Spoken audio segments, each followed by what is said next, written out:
Diharapkan para peserta dapat duduk di ruang puja atau tempat yang layak, tidak sambil makan ataupun minum, untuk tetap menjaga ketenangan dan perhatian selama acara berlangsung. Sebelum itu, saya akan memperkenalkan mentor kita, yaitu Sis Aling, atau yang lebih, Sis Magdalena, atau yang lebih dikenal dengan panggilan Ci Aling. Beliau belajar abidama dengan Asin Kemindah sejak tahun 2016. Beliau sangat aktif sebagai pengajar di Dhamma Wihari Buddhist Studies di setiap minggunya. Tanpa berpanjang lebar lagi, saya serahkan kepada Ci Aling untuk memulai kelas pada malam hari ini. Oh, Baca namo kita tassa. awali dengan namo tassa dulu ya. Ya, baik. Baik. Namo tassa bhagavato arahato sama sambuddhassa. Namo tassa bhagavato arahato sama sambuddhassa. Namo tassa bhagavato arahato sama sambuddhassa. Baiklah, marilah kita mulai kelas pada malam hari ini. Selanjutnya saya serahkan kepada Ci Aling. Terima kasih. Terima kasih, Bro Denny, Sukihonto semuanya. Senang bisa berkumpul kembali hari ini di kelas Abhidhamma ya. Maaf ini. Oke. Nah, hari ini kita lanjut untuk membahas tentang faktor-faktor mental. Kita kemarin 2 kali pertemuan, kita sudah belajar ada faktor mental yang netral ya. Mungkin saya sambil share screen ya.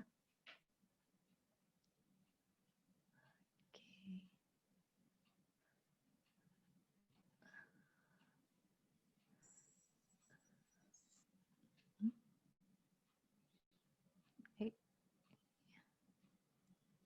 Ya. Apakah sudah kelihatan, Bro Demi? Sudah kelihatan. Oke ya, thank you ya. Baik. Ya.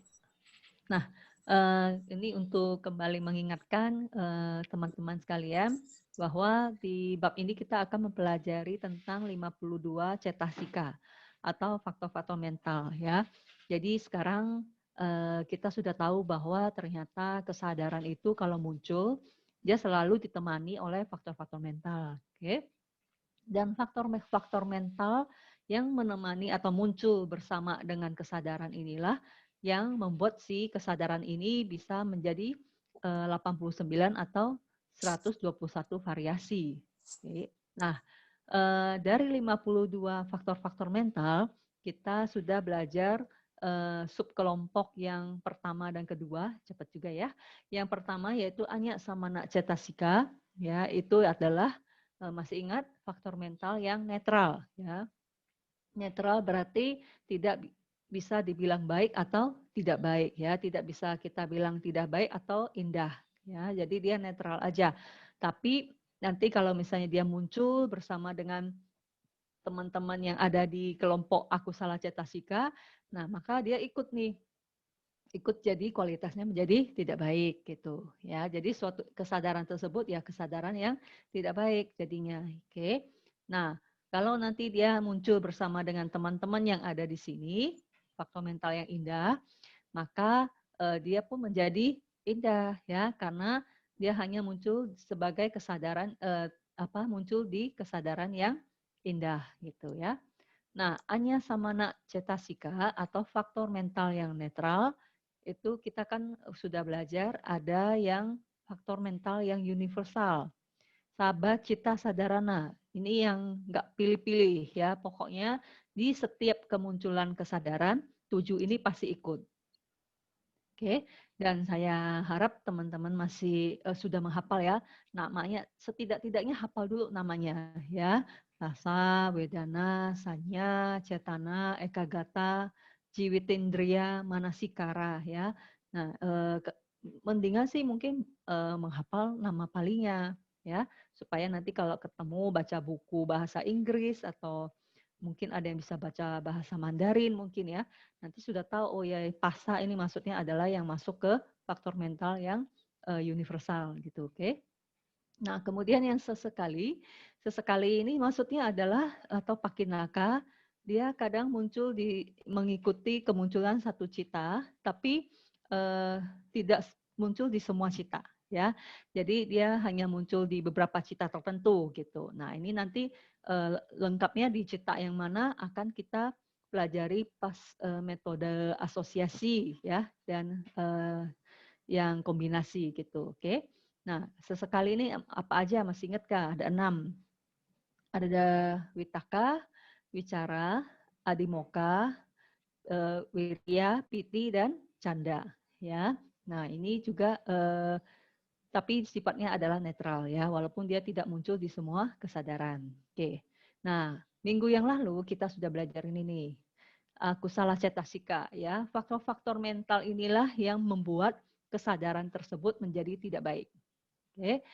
Jadi kita ini penting untuk diketahui ya, mungkin karakteristiknya ya atau mungkin teman-teman mengingat fungsinya supaya apa? Supaya kalau muncul di batin kita, kita bisa segera tahu oh ini ada kilesa yang sedang muncul, ada kotoran batin yang sedang muncul ya.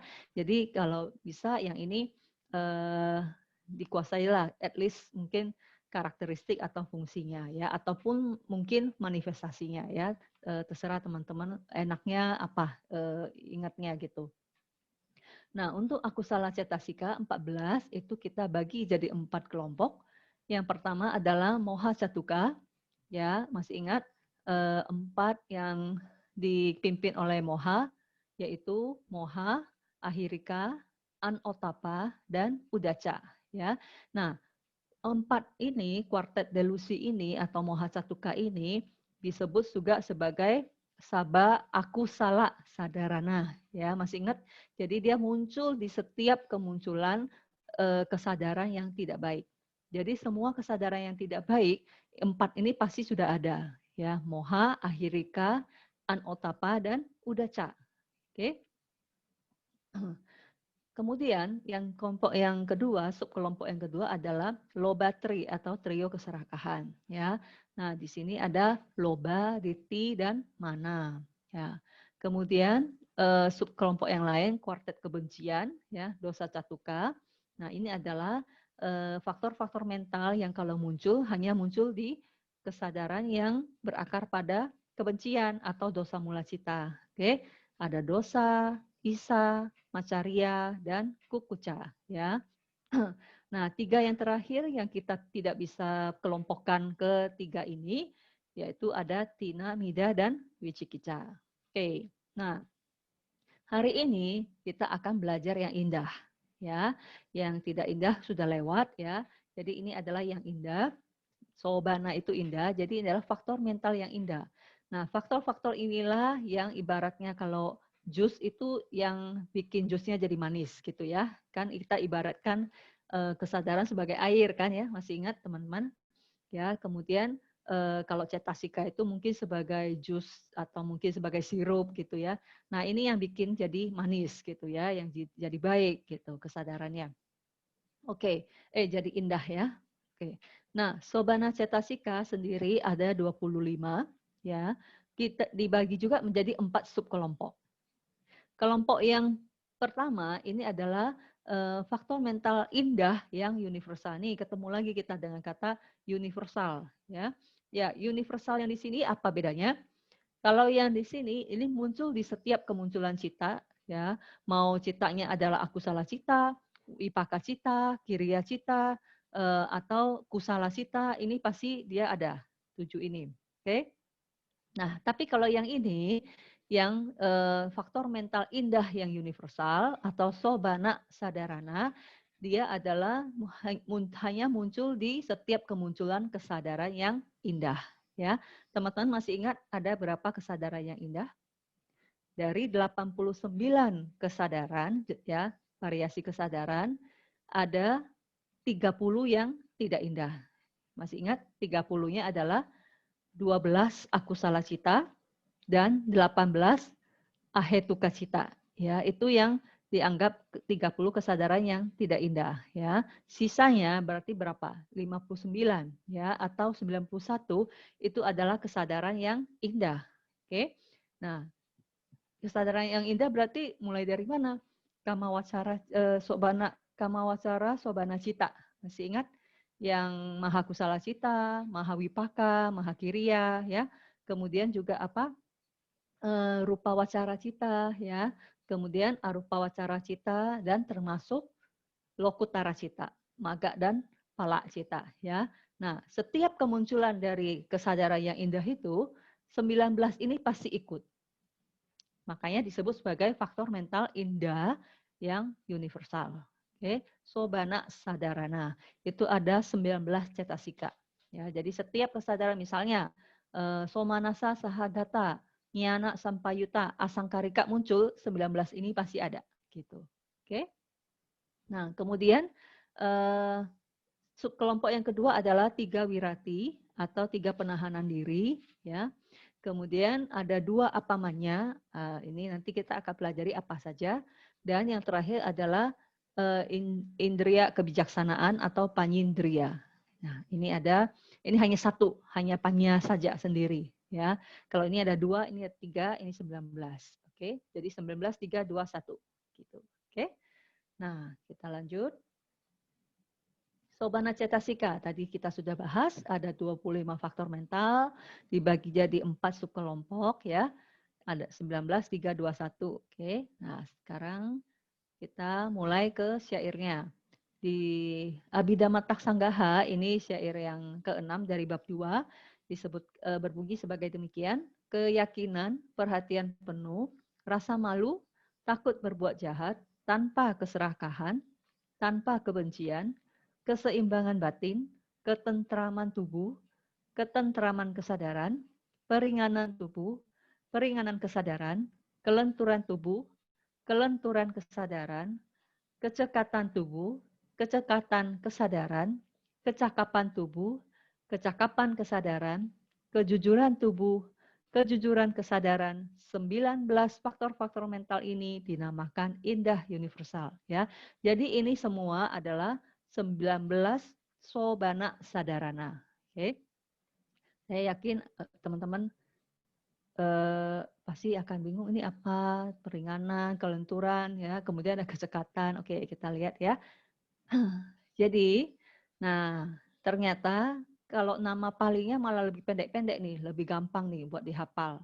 Ya, lihat nih, sadda, ini keyakinan, ini 2 suku kata, ini ada 1, 2, 3, 4 suku kata, ya. Jadi mendingan hafal palingnya aja, ya. Apalagi sati, ini 2 suku kata, ini berapa suku kata.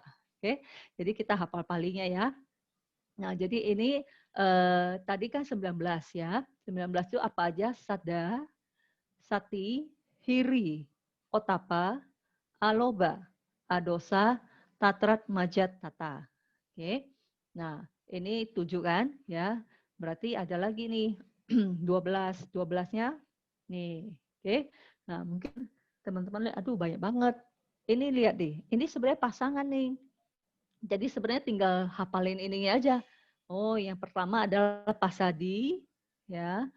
Kemudian lahuta, muduta, kamanyata, pagunyata, dan ujukata. Ya, pasadi, lahuta, muduta, kamanyata, pagunyata, dan ujukata. Ya, tinggal tiap-tiap 6 ini itu ada sepasang-sepasang, yaitu kaya dan cita. Jadi ada kaya pasadi, cita pasadi. Kaya lahuta, cita lahuta, ya. Kaya muduta, cita muduta. Kaya kamanyata, cita kamanyata. Kaya pagunyata, cita pagunyata. Kemudian kayu jukata. Jadi sebenarnya ini kaya plus ujukata, ya. Jadi kayu jukata. Ini cita plus ujukata, ya. Jadinya citu jukata. Oke. Nah, ini 12 ini, jadi 6 ini sepasang ya. Jadi 6 pasangan ini. 6 pasang ini sama tadi yang 7 tadi ya. Jadi total adalah 19 sobana sadarana ya. Jadi setiap kemunculan kesadaran yang indah 19 ini ikut gitu. Nah, hari ini sepertinya kita hanya sempat mempelajari yang 7 tadi ya. Kita coba ya. Nah, pertama adalah sadda. Semuanya pasti sudah tahu, sadda keyakinan. Oke. Nah, tapi apa sih sebenarnya keyakinan itu? Ya, kita kan harus bisa memahami secara istilahnya. Ini kan sebenarnya hal yang harus kita pahami dalam meditasi ya untuk mencapai kesucian pandangan gitu kan.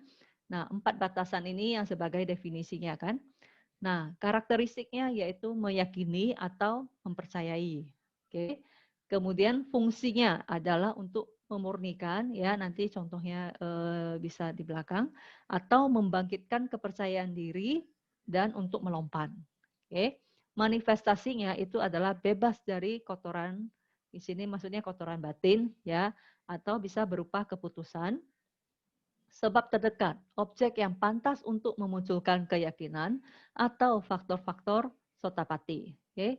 Nah, kita lihat dulu karakteristiknya adalah meyakini atau mempercayai. Nah, dalam hal meyakini dan mempercayai, jadi sadda ya, begini, faktor mental itu ya, walaupun misalnya di Somanasa, Sahagata, Nyana, Sampayuta, Asangkarika Cita, ya Kusala Cita misalnya ya. Nah sekarang kan teman-teman sedang mendengarkan Dhamma ya. Cita yang muncul saat mendengarkan Dhamma tentu adalah yang dari kelompok Mahakusala ya. Saya yakin tidak ada yang lagi sebel sama saya kan ya. Oke. Jadi yang muncul adalah Mahakusala Cita. Nah, misalnya Mahakusala Cita yang pertama, oke. Nah, dari misalnya ini di Zoom ada berapa? 50 orang ya yang sedang mendengarkan ini. Tentu misalkan kita bilang Mahakusala Cita yang pertama disertai oleh ya katakanlah misalnya 33 ya, 33 faktor mental. Nah, dari 33 faktor mental yang menyertai kemunculan cita dari 50 orang ini, itu tentu kadarnya bisa beda-beda ya. Di dalamnya kan pasti ada sadda nih. Oke. Nah, sadda yang muncul di A mungkin saja di level 90 ya. Tapi yang muncul di B bisa saja di level 30 ya. Yang muncul di C bisa saja levelnya 50 ya. Jadi bisa beda-beda ya. Makanya tidak heran kalau apa istilahnya buah ya dan karakteristik setiap makhluk bisa beda-beda ya karena faktor mental yang menyertai kemunculan dari suatu kama juga bisa berbeda-beda kualitasnya. Oke. Nah, demikian juga sadda. Sadda itu ada dari yang istilahnya paling rendah sampai yang paling tinggi ya. Yang paling tinggi itu yang punya siapa? Yang dimiliki oleh para Arya. Sotapanna ke atas. Oke. Nah, sadda yang kita punya itu adalah disebut sebagai amulika sadda ya. Apa sih amulika sadda ini? Jadi amulika sadda ini adalah keyakinan ya, keyakinan dasar ya yang tidak berdasar keyakinan awal yang bukan berdasarkan pengetahuan langsung ya. Jadi misalnya saat ini kita bilang kita yakin dengan Buddha ya, kita percaya dengan Buddha. Tapi kita kan hanya membaca dari buku kan bahwa Buddha memiliki tanda-tanda di agung ya di tubuh beliau ya kalau nggak salah 32 ya tanda-tanda yang agung. Kemudian beliau adalah makhluk yang sabayutanyana ya, jadi yang istilahnya apa sabayutanyana itu pengetahuan tentang semua gitu ya, jadi yang maha tahu istilahnya gitu kan. Nah, kemudian adalah apa seseorang yang bukan seorang ya makhluk yang sudah tercerahkan sempurna ya atas usahanya sendiri ya seperti yang ada di Buddha Nusati gitu misalnya ya, atau misalnya Dhamma ya. Dhamma itu kita tahu oh ya Dhamma itu adalah ajaran dari Buddha yang tidak lapuk oleh waktu, berada dalam dekat, ya, kemudian bisa dibuktikan mengalir ke dalam batin, misalnya begitu kan. Kemudian yang bisa membawa suatu makhluk untuk keluar dari samsara, ya. Sekarang kan kita taunya secara teori gitu kan ya.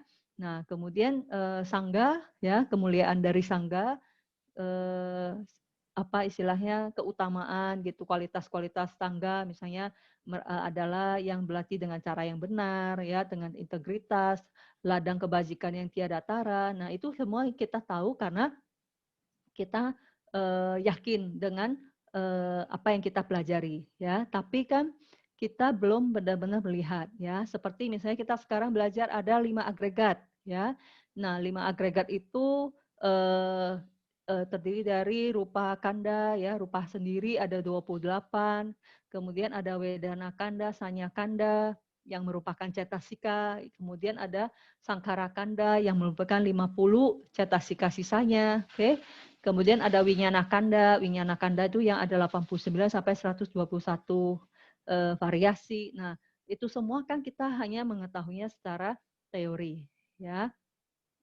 Mungkin, ya, saya tidak tahu, mungkin di antara teman-teman sudah berwipasana dan sudah melihat nama dan rupa, ya, itu sangat bagus, ya, karena itu akan meningkatkan sadda, ya. Tapi kalau yang belum seperti apa yang mengetahui secara teori, maka itu kita disebut sebagai keyakinan awal yang tanpa dasar pengetahuan, ya.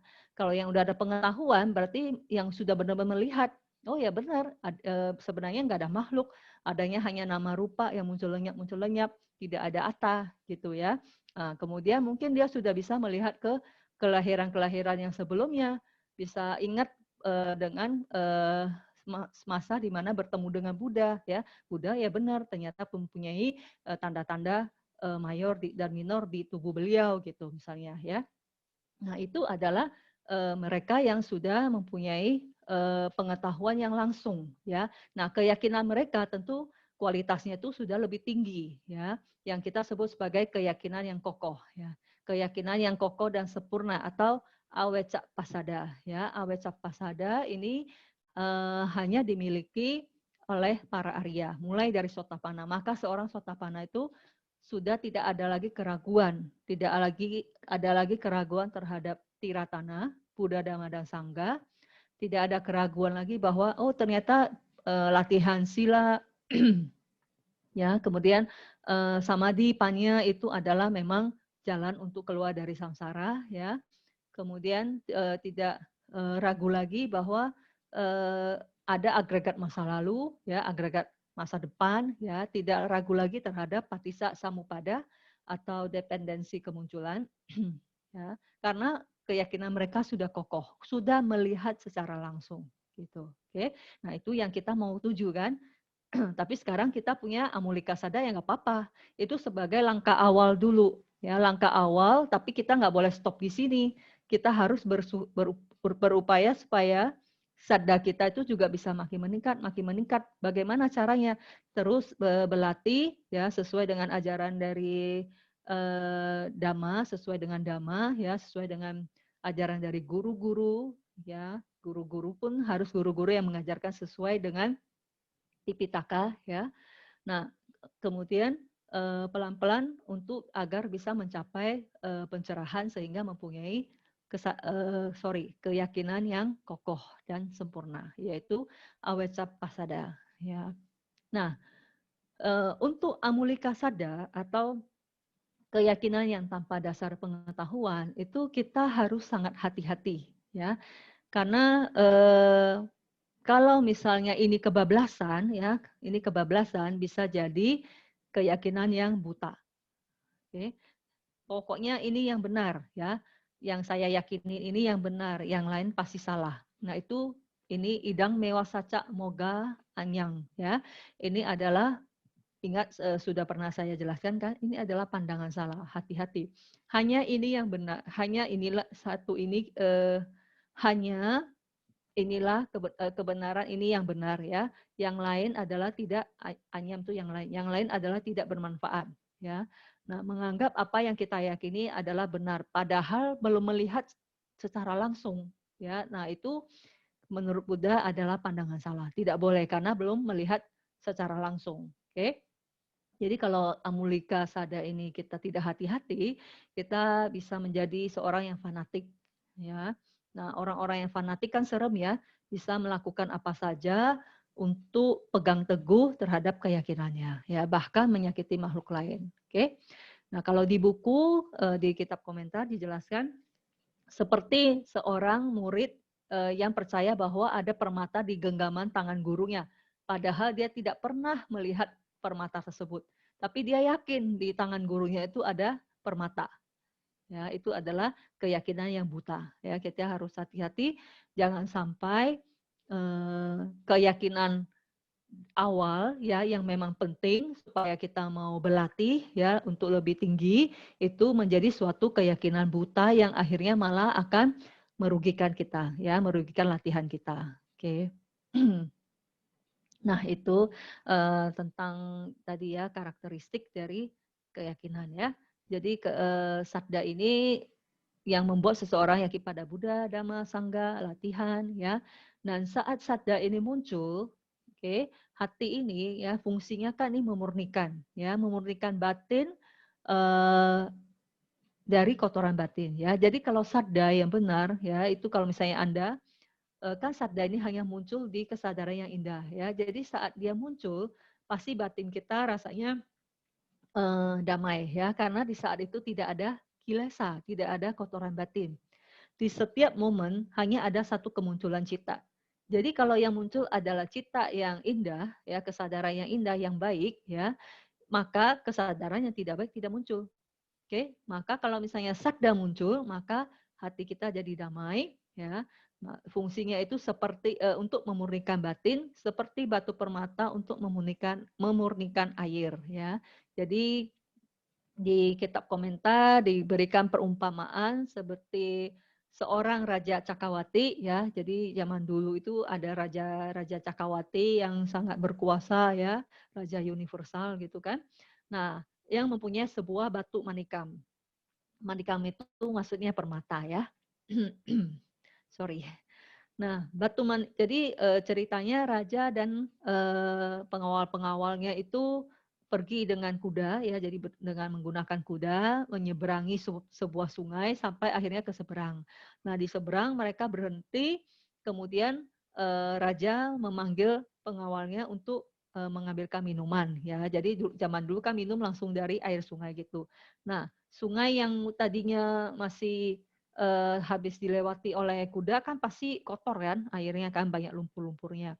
Nah, kemudian untuk membersihkan air tersebut maka pengawalnya akan meminjam batu manikam punya raja untuk dicelup ke dalam air yang sudah diambil tadi ya. Jadi nanti pas dicelup, setelah dicelup kotoran-kotorannya akan mengendap ya.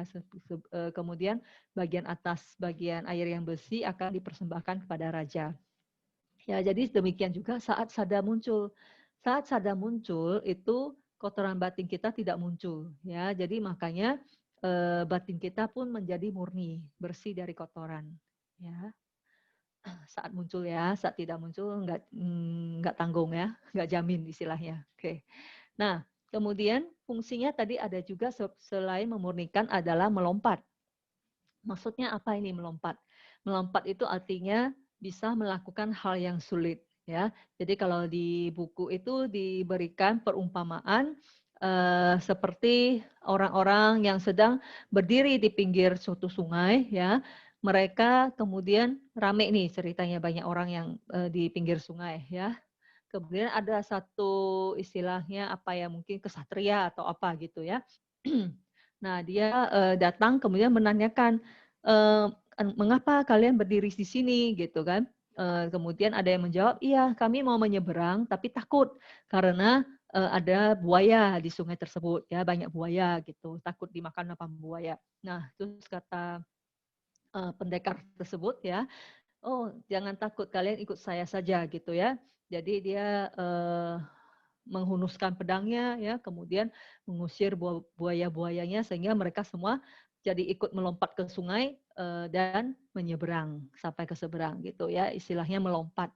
Maksudnya adalah bisa melakukan sesuatu yang sulit ya, bahkan menyeberangi sungai yang ada buayanya. Oke. Nah, jadi saat kita mempunyai keyakinan, maka kita juga batin kita itu siap untuk melakukan hal yang dianggap sulit. Hal yang dianggap sulit itu apa? Menjalankan sila, ya. Ada loh orang yang nggak berani mengambil 5 sila, ya, karena dia berpikir kalau saya sudah mengambil 5 sila, kemudian saya melanggarnya, maka itu adalah karma buruk. Tapi kalau saya tidak mengambil, maka saya aman. Ada aja orang yang berpikiran seperti itu. Padahal kan bukan seperti itu ya. Mau ambil sila, mau tidak ambil sila, kalau pelanggaran tetap aja karma buruk gitu kan. Nah, kemudian nah orang yang berani melatih sila ya, baik 5 sila ataupun mungkin 8 sila ya, mungkin ada yang lebih ya, mau 9 atau 10 sila itu, sadu ya. Nah, itu kenapa kita mau melakukan hal itu? Ya, mau mencoba menahan nafsu untuk makan setelah lewat, untuk tidak makan setelah lewat jam tengah hari gitu misalnya. Nah, karena kita punya sadda ya. Mengapa ada yang mau mencukur rambutnya kemudian mengikuti pabaja? Itu bukan hal yang mudah juga kan bagi sebagian besar orang ya. Nah, itu karena punya sadda. Ya, jadi kita bisa melakukan hal yang sulit itu karena ada sadda ya. Mana tahu tiba-tiba besok ada yang ya udah saya mau cukur langsung pakai jubah, ada sadu ya. Nah, itu pasti sadanya udah sangat tinggi itu. Oke. Itu adalah fungsi dari sadda ya. Nah, ini sudah. Kemudian nah di buku juga dituliskan tentang ini Cangki Sutta, ini adalah khotbah dari Buddha ya tentang kepada seorang pemuda yang bernama Cangki ya. Jadi Cangki ini dia menganut ajaran yang bukan Buddhis ya, waktu itu bukan ajaran Buddha ya. Jadi di luar ajaran. Nah, dia percaya ya, jadi dia meyakini bahwa hanya ajaran yang dia anut ya dengan brahmana-brahmananya itu adalah yang benar, yang lain adalah yang salah. Ya, jadi mereka mempunyai pandangan yang ini. Oke. Nah, di Sutta itu Buddha kemudian menanyakan kepada Cangki apakah para brahmana tersebut menyatakan ini benar karena sudah tahu dengan melihat gitu istilahnya ya. Bahwa sudah melihat bahwa hanya ini yang benar, yang lain adalah salah gitu. Nah, Cangki menjawab, tidak ada satupun brahmana dari 7 generasi sebelumnya ya dan di generasi sekarang yang mengetahui secara langsung dengan melihat langsung ya. Jadi dia hanya keyakinan buta aja, hanya percaya bahwa oh ya ada permata di genggaman tangan gurunya, tapi tidak pernah melihat gitu, tapi dia percaya saja gitu ya. Jadi kemudian Buddha memberikan ilustrasinya bagus sekali. Kalau demikian berarti para brahmana tersebut itu seperti sekumpulan orang buta yang berjalan beriringan dan saling berpegangan. Jadi yang depan buta, yang tengah buta, yang belakang juga buta ya. Jadi rentetan orang-orang buta yang jalan bersama. Yang di depannya tidak melihat, yang tengahnya juga tidak melihat, yang di belakangnya juga tidak melihat ya. Jadi hanya yakin secara buta. Oke. Nah, dan keyakinan buta itu akhirnya yang membuat si Cangki menjadi fanatik ya. Tapi akhirnya yang namanya parami bagus ya, bisa ketemu Buddha ya. Akhirnya Buddha mengajarkan kepada Cangki untuk cara menjaga kebenaran dan mengidentifikasi dari mana keyakinan tersebut muncul gitu ya. Oke, kita lanjut dulu. Nah, ini jadi kita harus amulika sadda, kita hanya boleh sampai adanya keyakinan awal, jangan sampai menjadi keyakinan buta ya. Kemudian kita menjaga kebenaran. Menjaga kebenaran itu apa? Maksudnya kita harus merenungkan keyakinan kita ini muncul dari mana sih? Gitu ya. Apakah dari pemikiran yang beralasan, dari tradisi, dari kecenderungan, ya, atau dari keyakinan sendiri, ya, atau keyakinan yang muncul setelah kita merenungkannya ya. Jadi dengan tahu dasar dari kemunculan keyakinan ini, ya udah cukup kita tahu oh ya ini saya meyakini ini karena sesuai dengan kecenderungan saya, ya udah gitu dulu aja ya. Tapi kita nggak boleh bilang oh ya ini kecenderungan saya ini adalah satunya kebenaran, yang lain adalah tidak benar gitu ya. Jadi itu disebut sebagai menjaga kebenaran, oke. Dan seterusnya jangan berhenti di sini, kita mencari benar nggak yang kita yakini ini ya berdasarkan kecenderungan kita ini benar apa enggak sih? Ya, kita carinya bagaimana? Ya, dengan latihan sila samadipanya ya, supaya bisa mencapai pencerahan dan mempunyai keyakinan yang kokoh dan sempurna. Oke.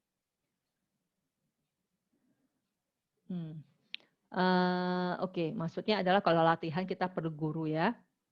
Syukur-syukur bisa ketemu guru yang sudah bebas dari kilesa, arahat ya. Kalau enggak ya berarti kita berpegangan saja sama guru yang mengajar berdasarkan Tipitaka ya. Karena Tipitaka ini kan sebagai penggantinya guru agung kita ya. Nah, sebab terdekatnya adalah keyakinan itu muncul karena ada objek yang pantas untuk diyakini. Objek tersebut ya berupa Buddha ya, Dhamma, Sangha, itu adalah objek yang pantas untuk diyakini. Oke? Atau bisa juga kemunculannya kondisi untuk kemunculannya atau sebab terdekat kemunculannya adalah faktor pengarungan arus ya, yaitu sotapati angga ya. Sotapati angga itu faktor, sotapati itu adalah pengarungan arus. Oke. Nah, itu ada 4. Yang pertama adalah yang pertama untuk faktor-faktor ini, sapurisa sangsewa, yaitu berasosiasi dengan orang yang baik ya. Orang yang baik di sini sebenarnya juga kategorinya sebenarnya adalah Arya ya. Oke. Kemudian yang kedua, mendengarkan dhamma yang murni, sat dhamma sawana ya. Jadi mendengarkan dhamma yang murni yang sudah yang dari Tipitaka ya saat ini. Kemudian yang ketiga adalah yoniso manasikara ya, itu adalah faktor yang ketiga. Faktor yang keempat adalah dhamma nudhamma patipati, yaitu berlatih sesuai dengan dhamma. Nah, itu adalah 4 faktor yang dibutuhkan untuk seseorang mencapai sotapati, sotapana. Ya, ini makanya disebut sebagai faktor pengarungan arus atau sotapati angga. Ya. Oke, nah sabdanya cukup panjang ya penjelasannya ya karena penting. Oke. Nah, untuk yang faktor mental indah yang kedua adalah sati, perhatian penuh ya. Ini pasti teman-teman juga sudah sering dengar nih ya. Melatih sati, melatih mindfulness. Nah, ini sati ya yang kita latih. Oke. Nah, kita lihat kenapa mindfulness-nya yang dilatih. Karakteristik dari sati adalah tidak mengambang dan kepandaian ya. Kemudian fungsi adalah ketiadaan sifat pelupa. Ya, jadi sati inilah yang sebagai memori, ya istilahnya sebagai memori kita, ingatan. Oke. Manifestasinya menjaga objek atau keadaan yang berhadapan dengan objek sebenarnya maksudnya. Oke. Nah, sebab terdekatnya adalah adanya persepsi yang kuat. Oke, atau penerapan sati terhadap tubuh, perasaan, kesadaran, dan dhamma. Ya, ini penerapan sati terhadap tubuh, perasaan, kesadaran, dan dhamma ini seperti yang ada di Cataru Satipatthana, ya, yang kontemplasi terhadap tubuh, terhadap perasaan, ya, kesadaran, dan dhamma. Oke. Nah, kita lihat penjelasannya. Sati inilah, ya, jadi faktor mental perhatian penuh inilah yang membuat kita mengingat objek. Oke, baik yang sedang eksis maupun yang sudah lenyap. Jadi dia yang membuat kita bisa mengamati objek secara detail, ya. Objek yang sedang ada di hadapan kita ya bisa diamati dengan detail, baik yang sudah eksis maupun yang sudah lenyap. Jadi dia bisa mengingat yang sudah lenyap. Oke. Nah, karakteristiknya adalah tenggelam. Ya, tenggelam ini maksudnya apa? dia bisa dia mengamati objeknya itu tidak hanya superficial ya, beda dengan persepsi. Persepsi itu kan hanya mencatat saja ya, ini biru, ini merah gitu ya. Tapi dia tidak ya, dia benar-benar bisa meneliti atau mengamatinya dengan dalam, secara dalam, deep gitu. Jadi tidak mengambang seperti buah labu di air ya. Nah, karena ada perhatian penuh inilah maka Panya bisa memahami fenomena ya. Jadi ada misal saya ingat Asin Keminda pernah memberikan perumpamaan untuk samadhi, sati dan panya ya. Jadi misalkan ada suatu objek, objeknya adalah bunga teratai yang masih kuncup ya. Kalau bunga teratai masih kuncup kan ada kelopak-kelopaknya yang masih tertutup ya. Jadi kalau misalnya samadhi itu ibarat seperti tangan yang memegang si bunga bunga kuncup bunga teratai tersebut. Oke. Nah, sati itu yang membuka lembaran kelopak-kelopak dari teratai tersebut, ya. Dibuka lapis per lapis, lapis per lapis. Nah, panya, ya, panya itu yang memahami, oh di lapisan ini ada ini, oh di lapisan yang lebih dalam lagi ada ini, sampai yang paling dalam, oh ternyata di dalam ini ada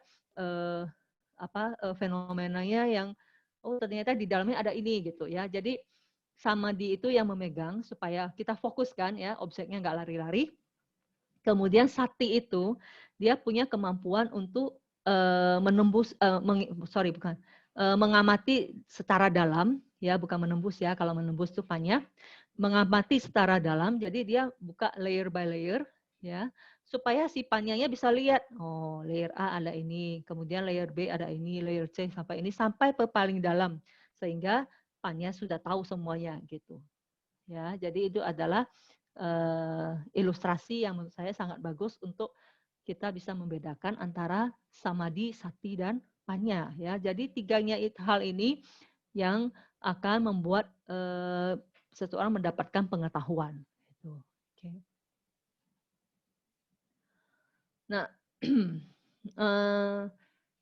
tadi juga ada karakteristiknya berupa kepandaian ya. Jadi sati ini yang bisa mengikatkan dhamma-dhamma yang baik yang bermanfaat dan memastikan dhamma-dhamma tidak baik tidak menguasai batin. Oke.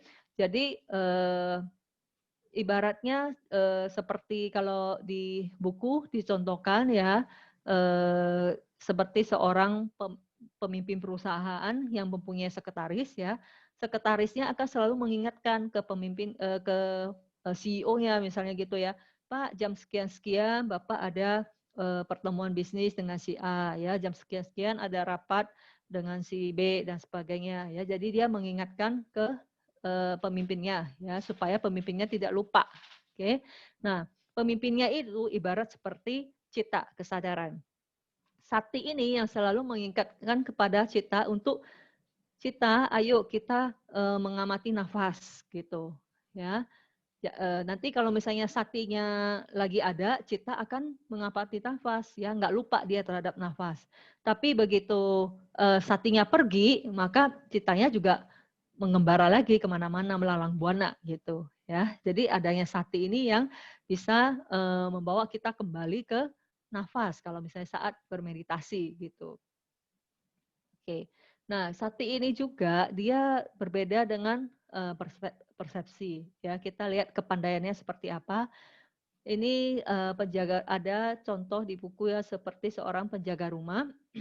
Nah, ceritanya dulu diceritakan oleh Asin, satu keluarga mereka pergi berlibur ya. Jadi rumahnya itu hanya tinggal sapam lah istilahnya ya, penjaga rumahnya. Kemudian sudah dipesan sama penjaga rumahnya untuk mencatat ya semua kejadian yang terjadi. Oke. Nah, kemudian pas pulang ke rumah ya, rumahnya itu kosong semua gitu loh. Nah, kemudian mereka bertanya ke penjaga rumahnya, "Kenapa kok barang-barangnya hilang semua?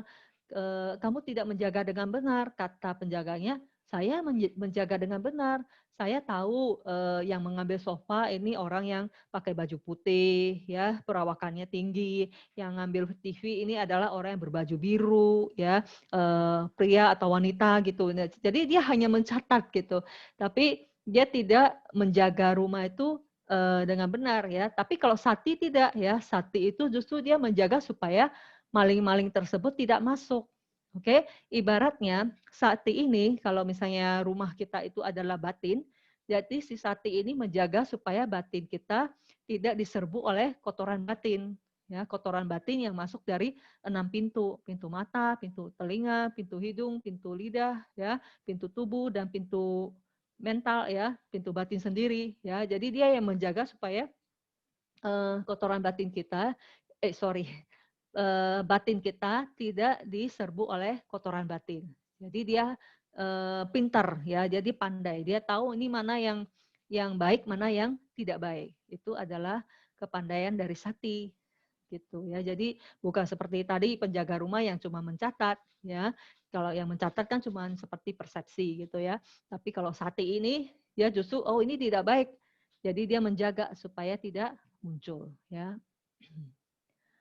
Oke. Nah, kemudian kita tahu ada yang disebut sebagai satindriya, ya. Nah, saat sati menjadi indriya, ya, dia di mana dia jadi penguasa di dalam satu kesadaran, oke, maka dia menguasai dhamma yang muncul bersamanya. Dhamma ini dalam hal ini adalah cita dan cetasika, ya. Nah, sati yang tadi saya sebut ibarat seperti sekretaris, nah itu adalah saat berfungsi sebagai satindriya, ya, karena dia senantiasa hadir untuk memberikan pelayanan kepada cita. Ya, seperti tadi yang sekretaris yang mengingatkan ke pemimpin perusahaannya, atau si bendahara raja yang selalu mengingatkan ke rajanya, raja punya harta kuda sekian, gajah sekian, ya, emas sekian, perak sekian, ya, kemudian ini bisa buat berdana, ini buat apa gitu, ya, seperti itu. Oke. Sati ini juga adalah aktivitas mengingat memori, ya. Maka fungsinya adalah ketiadaan sifat pelupa.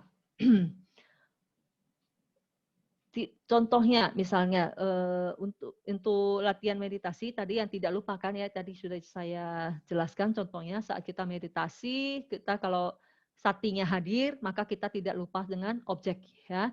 Tapi kalau satinya jalan-jalan maka citanya juga ikut jalan-jalan kemana gitu, ya. Nggak lagi ke nafas gitu misalnya. Oke.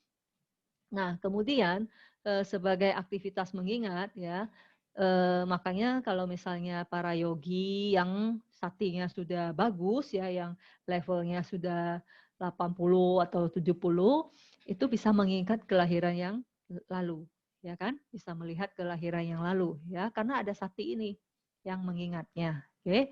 Makanya kalau kita bawana atau meditasi kita berlatih si sati ini gitu. Nah, manifestasinya adalah membuat batin menghampiri atau berhadapan langsung dengan objek. Ya, mungkin teman-teman masih ingat manasikara itu juga kan membuat batin itu berhadapan dengan objek kan yang kayak kamera itu kan, ya, masih ingat gak contohnya yang kayak kamera berputar ke objek, ya. Tapi kalau sati ini dia selain berhadapan langsung ke objek juga dia mengamati dengan baik gitu, ya. Bedanya di situ dia bisa berhadapan langsung dengan objek agar dapat diamati dengan baik. Oke, membuat batin tidak lupa atau lepas atau lari dari objek, ya. Jadi kalau sati itu lebih dalam untuk istilahnya mengamati objeknya. Oke, nah yang ketiga itu adalah hiri. Kita kemarin, minggu lalu sudah belajar ahirika, ya. Ahirika itu adalah lawan dari hiri. Kalau ahirika adalah tidak tahu malu, ya, tidak ada rasa malu. Nah, ini hiri adalah rasa malu, ya. Jadi kita bisa berbuat jahat kalau kita tidak ada rasa malu, ya. Tapi kalau misalnya kita ada rasa malu, maka kita malu untuk berbuat jahat. Makanya karakteristiknya adalah jijik terhadap perbuatan tidak baik yang melalui tubuh atau ucapan, ya. biasanya orang yang rasa malunya tinggi, ya dia juga merupakan orang yang sungkan, ya makanya dia sopan, ya patuh gitu. Fungsinya adalah tidak melakukan kejahatan, manifestasinya menghindari kejahatan, jadi berlawanan ya dengan yang Ahirika minggu lalu. Sebab terdekatnya sama, ya. Kalau yang Ahirika ada tidak hormat terhadap diri sendiri. Nah, kalau yang ini adalah rasa hormat terhadap diri sendiri, itu ya. Jadi karena kita punya apa istilahnya rasa hormat terhadap diri kita sendiri, ya menghargai diri kita sendiri, maka kita tentu tidak akan berbuat sesuatu yang tidak baik, gitu. Kalau otapa itu adalah rasa takut terhadap perbuatan yang tidak baik, ya takut terhadap konsekuensinya. Maaf. Nah, fungsinya adalah tidak melakukan kejahatan sama seperti hiri, manifestasinya tidak melakukan manifestasinya kok sama. Sorry, saya cek dulu ya, mungkin saya salah ketik. Manifestasinya menjauhi hal yang tidak baik ya. Kemudian nanti saya perbaiki, maaf ya salah. Sebab terdekatnya, nah kalau hiri adalah rasa hormat terhadap diri sendiri, maka otapa adalah karena ada rasa hormat terhadap orang lain ya.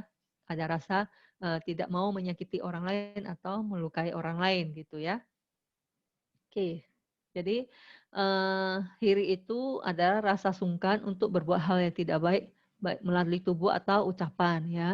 Kalau otapa itu lebih ke takut terhadap konsekuensi ya, takut terhadap kalau saya berbuat kejahatan nanti saya dicela oleh oleh orang-orang ya, atau di dunia ini ada loh makhluk yang sakti yang bisa melihat kalau saya berbuat kejahatan ya, atau malu terhadap satu parisa ya, tak malu terhadap biku, bikuni, upasaka, upasika kalau dia melakukan hal yang tidak baik, takut dicela kan, karena kan yang aku salah itu kan dicela oleh yang bijaksana ya, jadi dia ada rasa takut untuk dicela. Oke. Jadi dia gemetar terhadap perbuatan yang tidak baik. Kalau yang ini dia sungkan ya, jadi masa saya udah umur segini masih melakukan kejahatan gitu ya, atau saya lahir di status keluarga yang baik-baik ya, kalau saya melakukan kejahatan nanti malu gitu kan. Atau saya orangnya berpendidikan tinggi ya, tiap minggu ikut, tiap hari Sabtu ikut kelas abidama, masa saya melakukan kejahatan. Nah itu adalah hiri gitu ya. Oke. Nah, ini ada sebab terdekat dari keduanya ini tadi kan disebut bahwa hiri adalah rasa hormat terhadap diri sendiri, sedangkan otapa adalah rasa hormat terhadap orang lain ya. Jadi ini ada sedikit pembedanya. Nah, hiri sebab terdekatnya lebih ke faktor internal atau faktor yang ada di dalam diri sendiri ya. Jadi seseorang merenungkan yang seperti tadi, umurnya ya, kemudian kelahirannya, masa status saya sebagai misalnya pengajar ya, tapi kok berbuat tidak senonoh misalnya, atau berbohong misalnya ya, itu kan malu gitu ya. Jadi merenungkan seperti itu, atau usia sudah sekian ya, masa seperti anak kecil yang tidak tahu bahwa itu adalah hal yang salah gitu. Oke.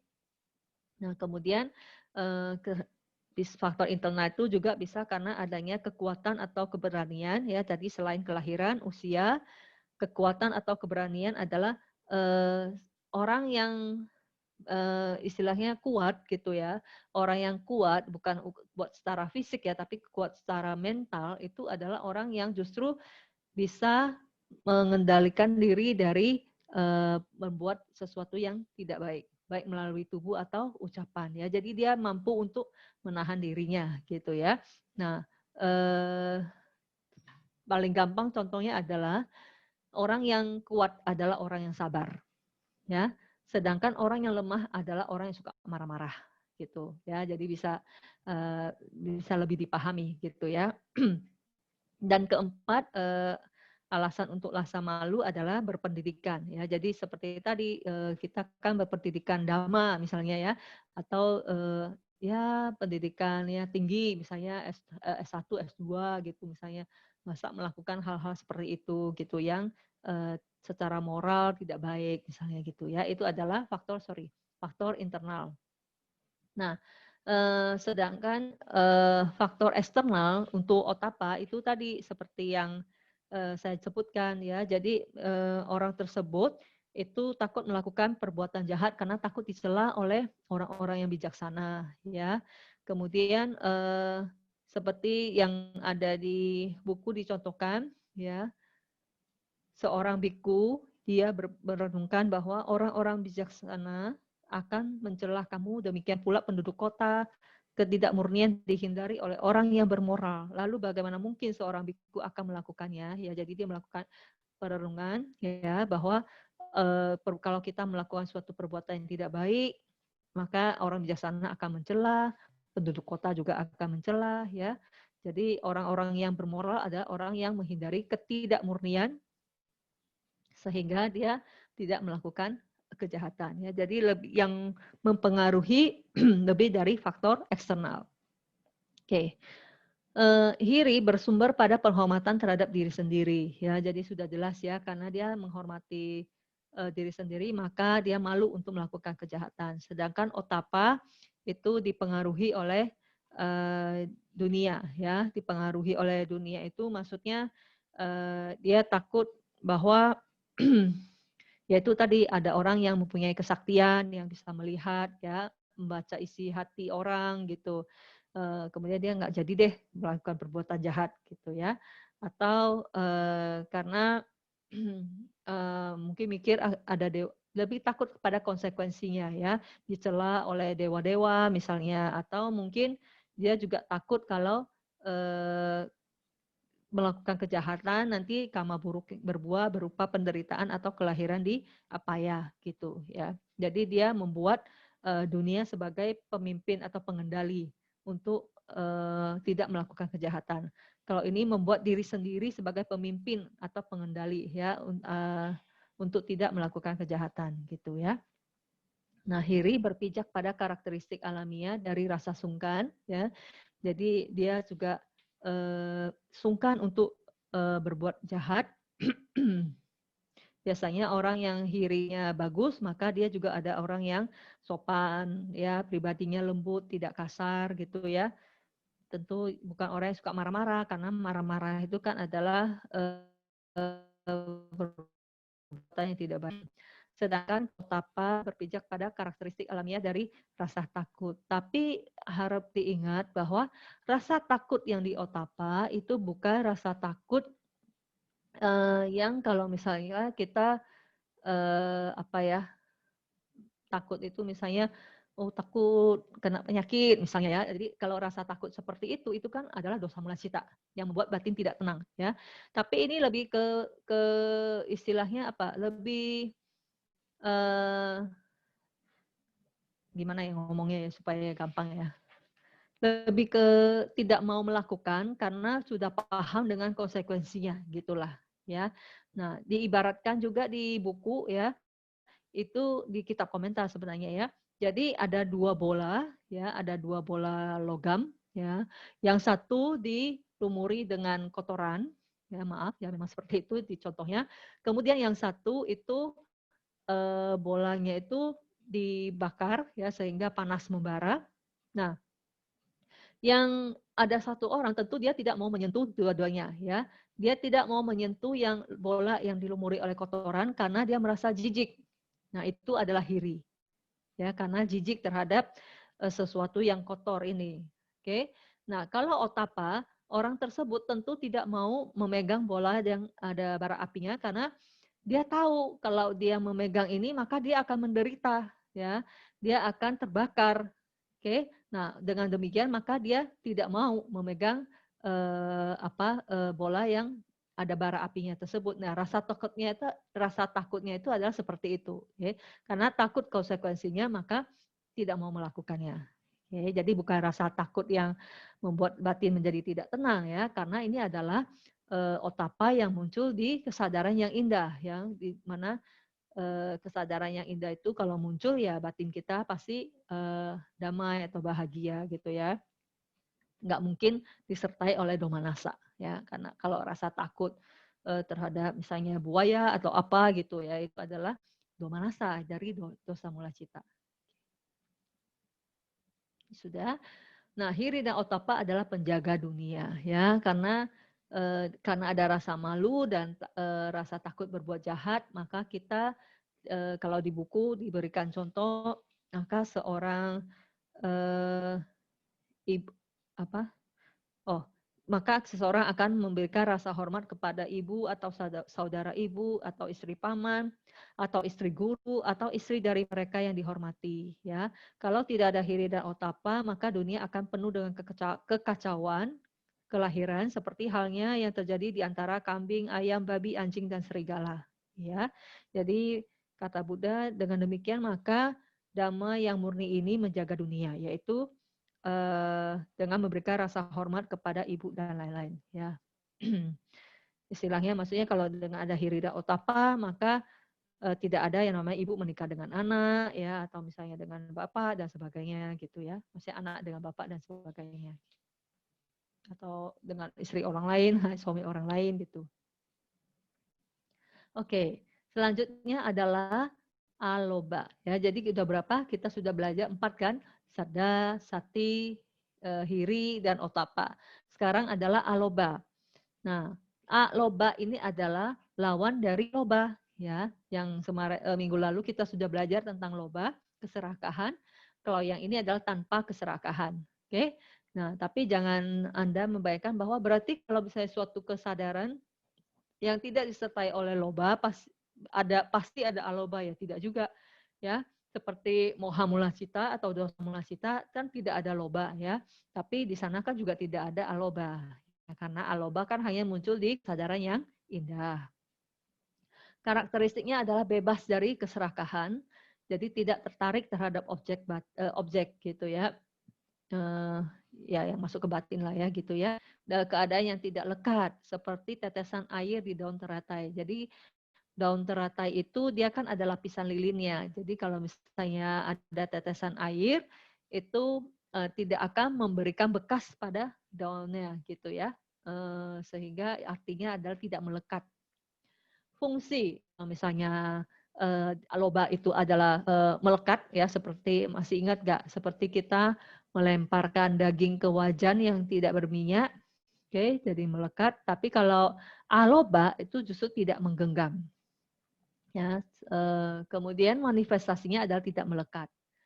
Sebab terdekatnya tidak disebutkan di dalam kitabnya. Oke.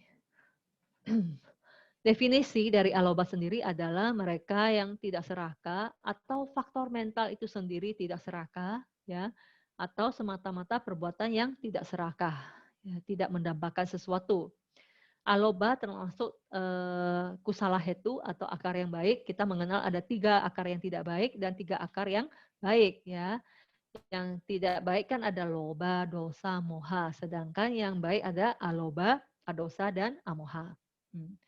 Aloba inilah juga yang membuat batin tidak tertarik atau melekat pada objeknya. Ya, jadi objek yang baik masuk dari pintu mata, ya, objek bentuk, objek suara, ya, rasa, kemudian bau, ya, atau objek apapun yang masuk ke pintu batin, ya, itu dia tidak melekat, ya, tidak melekat, tidak menggenggamnya, ya.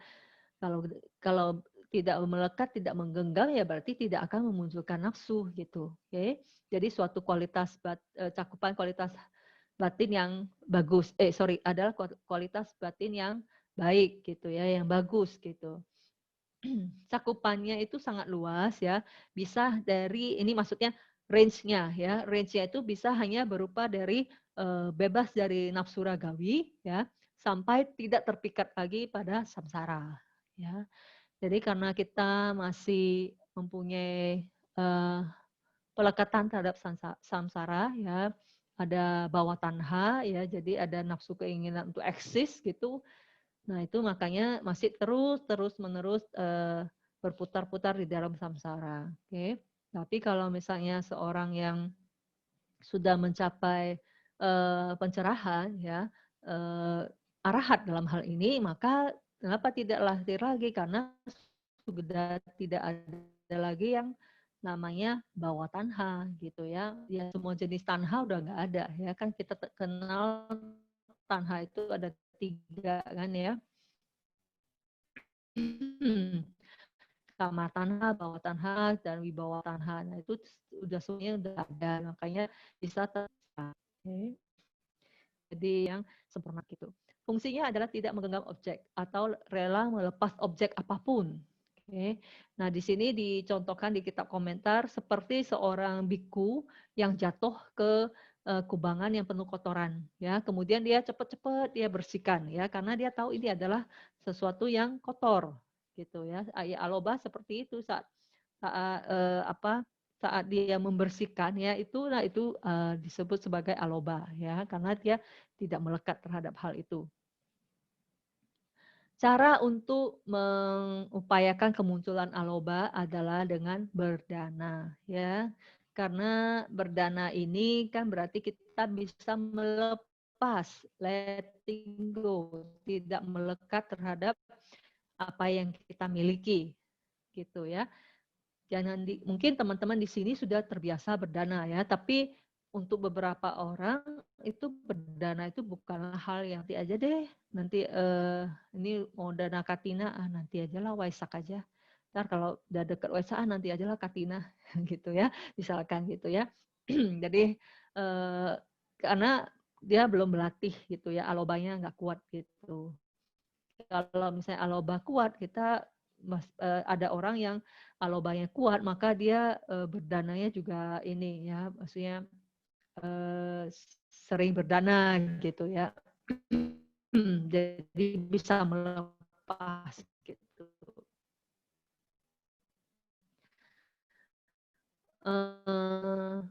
Dan apa disebut sebagai sebab atau kondisi untuk berdana. Ya. Jadi sebenarnya aloba itu sangat kebalikannya tentu ya. Nah,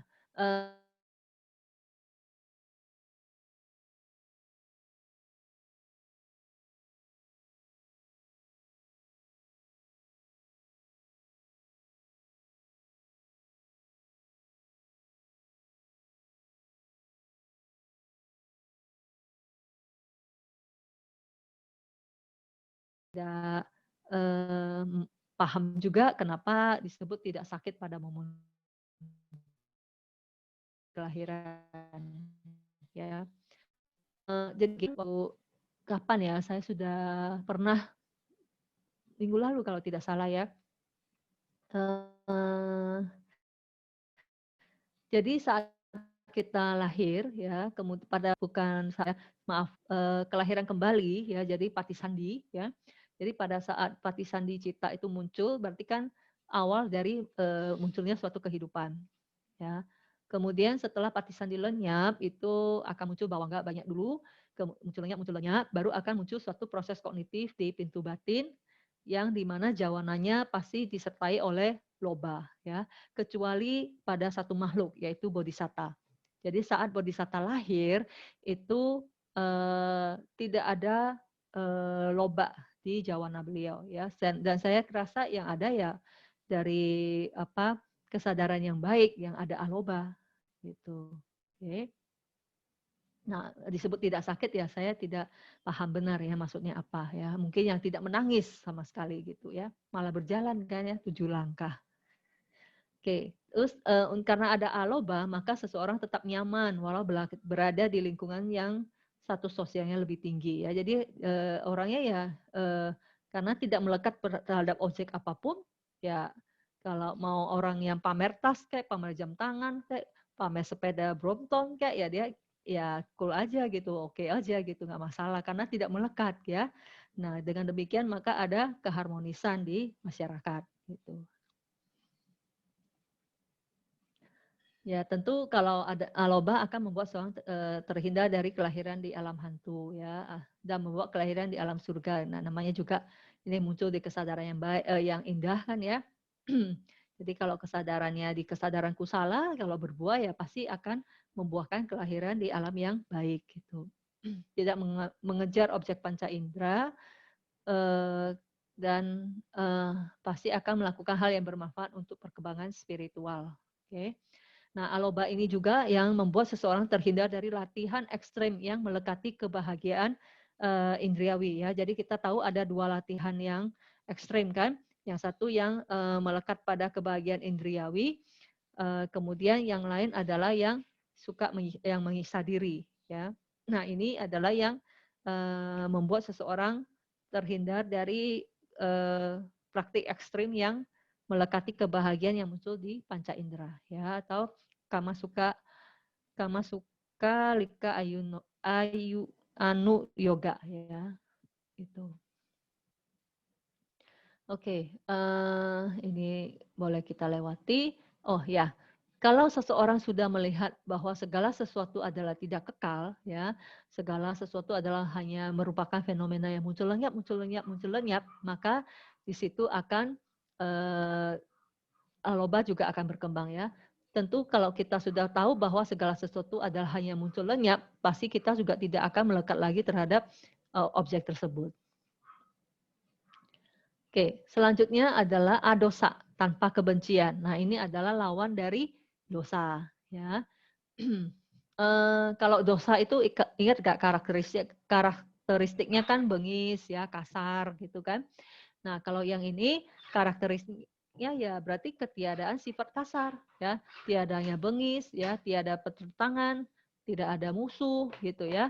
Jadi itu adalah adosa. Oke. Fungsinya untuk melenyapkan kekesalan hati atau melenyapkan tekanan batin ya, seperti cendana. Jadi di zaman dulu saat di India kalau ada orang yang stres ya, mereka biasanya memasukkan orang tersebut ke dalam suatu ruangan dan kemudian menyalakan cendana ya, kayak aromaterapi gitu ya, sehingga bisa menghilangkan stresnya ya. Seperti itu, saat adanya adosa di dalam batin kita, maka di saat itu tidak ada tekanan batin ya, tidak ada tekanan batinnya. Oke. tidak ada kekesalan gitu. Manifestasinya tentu keadaan yang menyenangkan ya. Jadi seorang yang batinnya dipenuhi oleh adosa itu batinnya itu indah seperti bulan purnama gitu ya. Sebab terdekatnya tidak disebutkan di dalam kitab. Oke. Nah, karakteristiknya tadi yang tidak bengis, tidak kasar, ya tanpa pertentangan, tidak ada permusuhan, itu diibaratkan sebagai seorang sahabat yang menyenangkan, ya. Jadi suasana hatinya itu seperti saat kita bertemu dengan sahabat terbaik kita yang sudah lama kita tidak berjumpa, ya. Itu kan bahagianya itu seperti itu, ya. Contohnya, ya. Nah, itu jadi tidak ada permusuhan, tidak ada rasa benci terhadap objeknya, ya, tidak komplain terhadap objeknya gitu. Ini adalah suatu kualitas hati yang baik dan positif.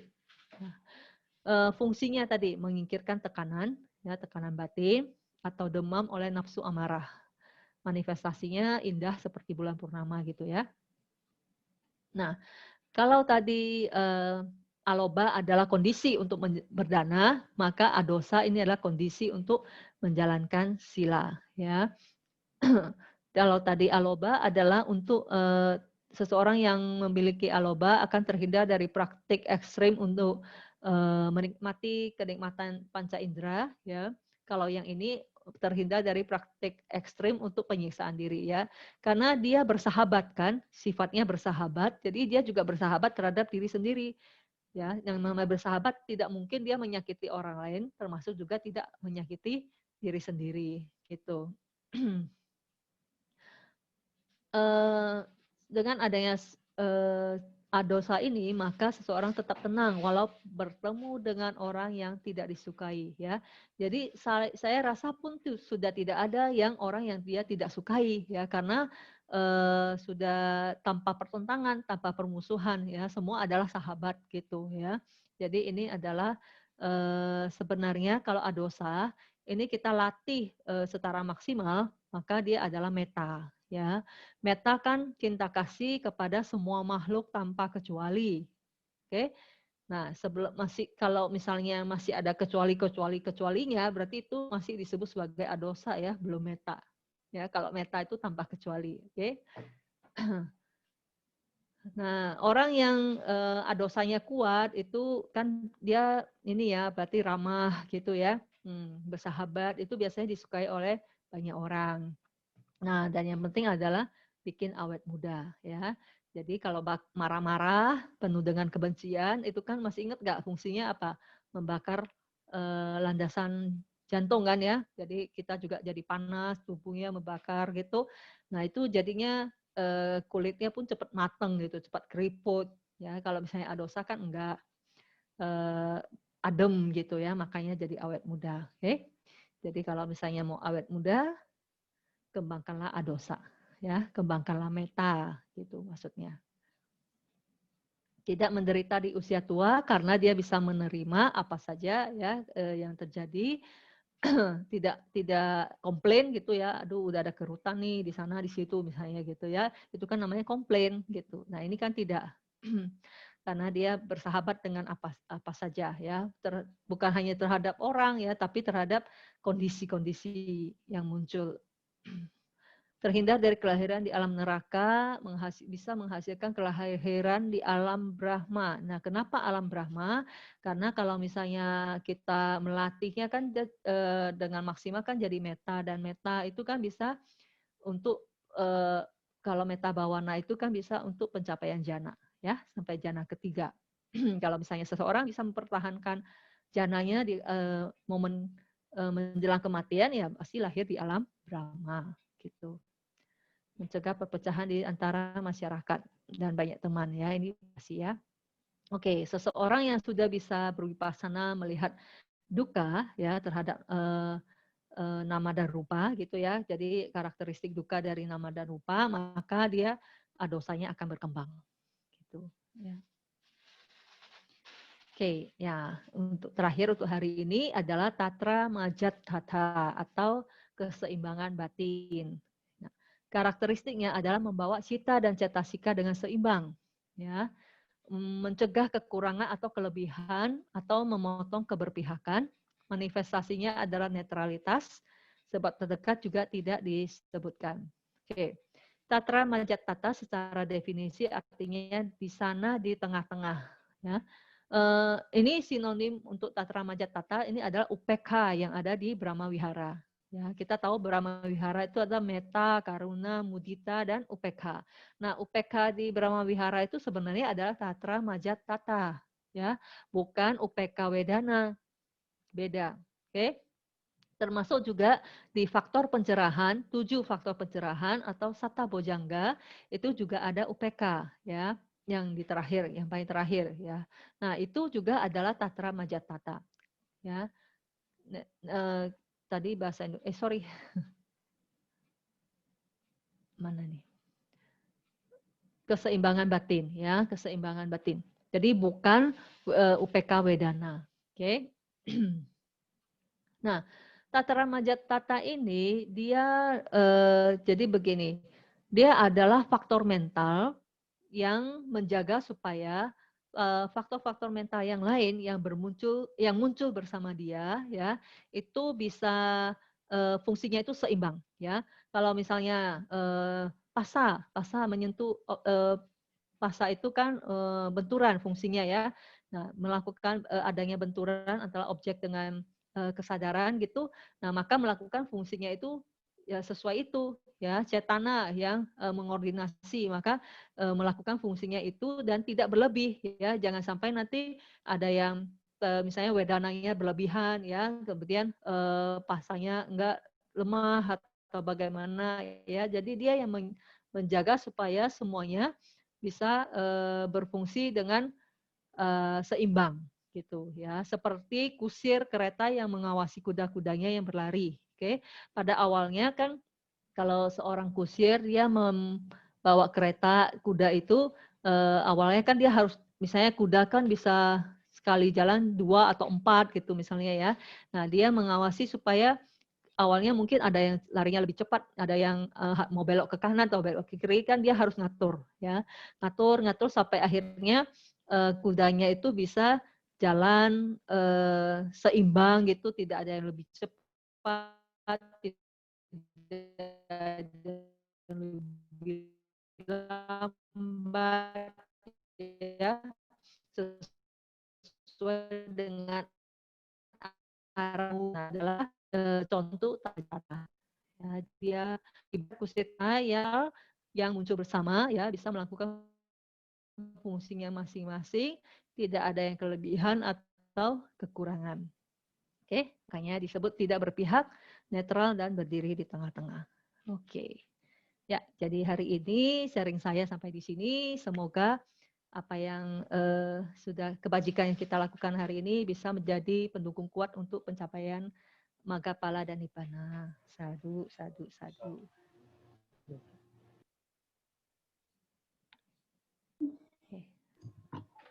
Terima kasih penjelasannya, Jaling sangat jelas, pelan, dan dapat dimengerti dengan baik.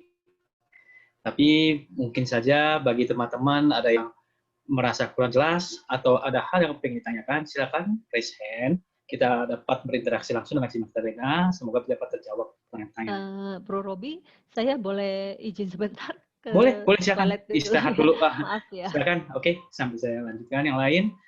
Ini sudah ada satu pertanyaan. Untuk pertanyaan yang lain, boleh melalui raise hand dan kita akan dahulukan bagi yang pertama kali bertanya sesuai urutan. Setelah itu apabila dirasa kurang bagus koneksi internetnya, boleh ketik, nanti akan saya coba sampaikan kepada Cik Magdalena. Gitu. Sambil menunggu, silakan boleh diketik atau silakan aktifkan fitur raise hand di handphone atau PC Anda masing-masing.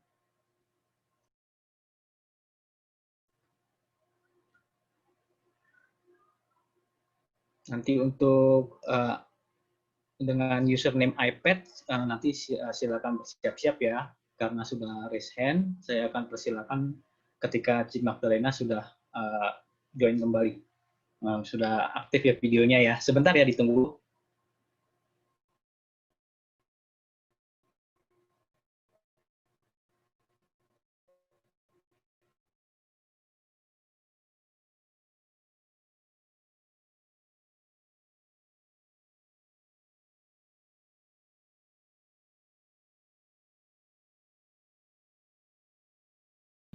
Terima kasih. Oke, sudah ada penanya yang sudah present dengan username iPad.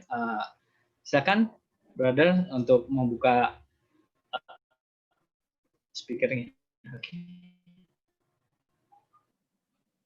Selamat malam, terima kasih atas kesempatan yang diberikan kepada saya. Saya Supriyanto dari Jakarta. Mau tanya lah Saling. Ini saya lihat ya,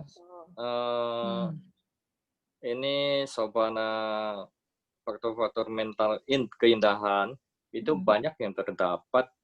Itu kayaknya sepertinya di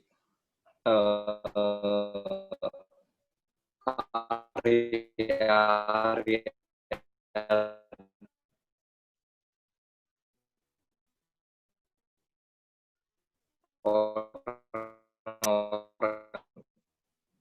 suci aja, orang besar aja. Kalau 6 pasang itu ya, kaya sama kesadaran batin sama tubuh itu. Dari kita sebagai putu jana, kayaknya kok sedikit ya, Lau Saling ya. Apa benar yang faktor-faktor keindahan ini, sehingga di sehari-hari akhirnya ya aku salah yang lebih banyak muncul ya. Oke. Oke Pak Supriyanto. Ya. Nangkep sih. Ya, jadi memang ini Pak Supriyanto, kenapa kita lebih sering merasakan aku salah ya, aku salah cita, itu karena memang aku salah cita itu lebih kasar gitu. Ya, lebih karakteristiknya itu lebih jelas untuk kita ketahui. Oke, apalagi sekarang kan Pak Supriyanto sudah belajar, tahu loba itu seperti itu, kalau muncul batin kita itu tidak mau melepaskan barang atau objek yang kita melekat ya. Nah, itu karena sudah mengenal, maka bisa berasa kok muncul melulu ya gitu. Karena dulu muncul pun tidak dikenal ya. Karena ini udah kenal ya, maka jadi berasa kok muncul terus ya.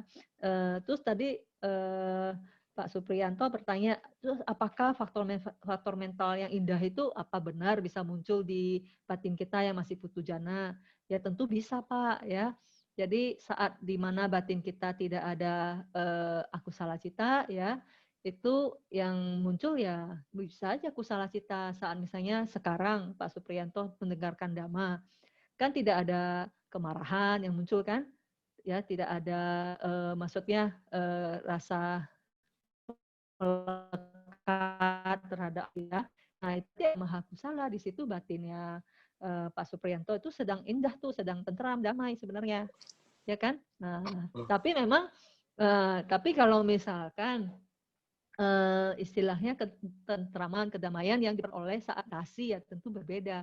Pak Supriyanto kan sudah pernah retret juga kan, bisa merasakan kan ya maha kusala cita yang muncul di di keseharian kita gitu, saat kita berdana misalnya ya, saat kita membaca parita gitu, atau menghormat saja kepada Buddha Rupang misalnya, itu beda kan dengan saat kita retret Pak Baja. Mungkin waktu awal 1-2 hari itu masih oke lah, batinnya goyang-goyang, tapi kalau udah 4, 5, 6 hari itu damainya terasa kan ya Pak.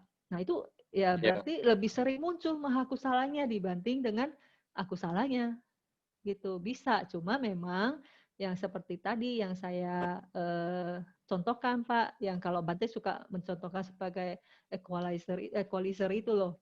Ada yang kalau misalnya kita kejadian di kehidupan sehari-hari ya mungkin dia cuma di angka 3. Tapi kalau kita meditasinya bagus, lebih berasa di angka 5.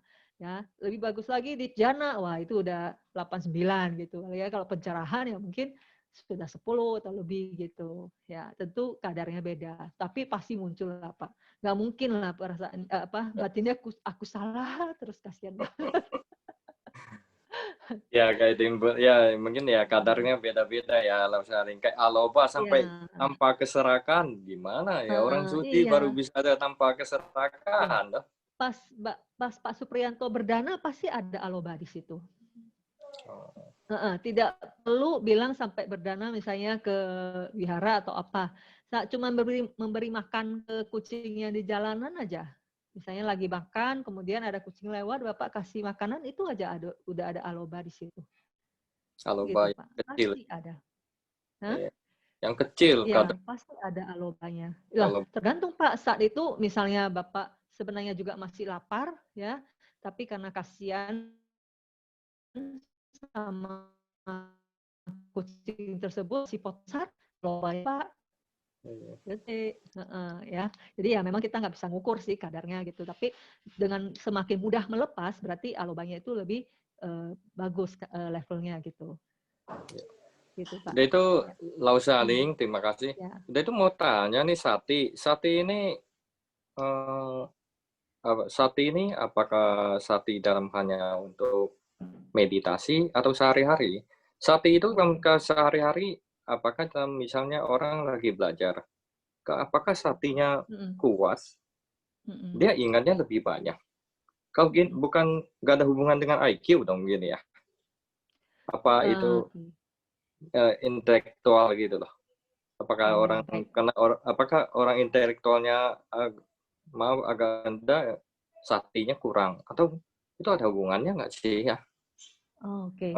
Kalau misalkan untuk Sati seperti yang tadi Pak Supriyanto contoh untuk selain meditasi ya, itu kan saat kita belajar itu pasti ada Sati karena kita kan mengingat itu ya, karena mempelajari sesuatu pengetahuan itu sebenarnya juga termasuk bawana. Ya, pasti di sana ada Sati. Kan kita tahu kan ada dana, sila, bawana ya. Jadi bawana itu sebenarnya bukan hanya meditasi saja. Termasuk saat kita belajar pengetahuan yang misalnya saya dosen ya, saya belajar untuk keperluan mengajar misalnya, itu juga termasuk bawana sebenarnya. Jadi pasti ada sati di situ. Ya. Jadi pernah dijelaskan oleh Asinkemida seperti itu juga di berapa ya, bab 5 kalau nggak salah. ya. Nanti coba. Nah, pada sati ya.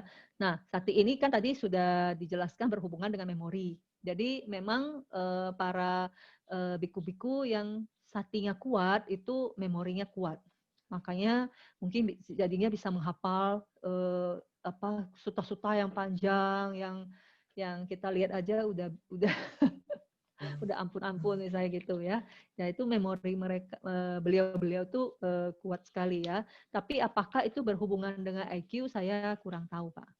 Karena kan istilahnya parameternya kan beda untuk pengukuran sati dengan IQ itu kayaknya beda parameter ya. Jadi saya tidak tahu apakah ada hubungannya.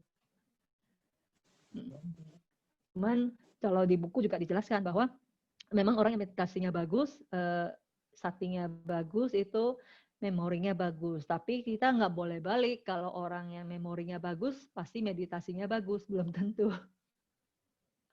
Ya, jadi kalau orang yang memorinya bagus, ingat ini dulu pernah menghina saya, ini pernah hutang sama saya, itu.